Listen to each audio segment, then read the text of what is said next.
If you hold in a sneeze, this happens to your body. Most people pinch their nose to stay quiet in public.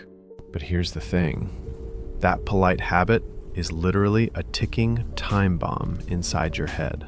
A single sneeze blasts air out of your lungs at over 100 miles per hour. When you block that exit, all that violent pressure has nowhere to go but backward. It violently floods your eustachian tubes. This extreme reverse pressure can instantly rupture your eardrums, or even tear a microscopic hole right through your throat. So remember, never hold a sneeze.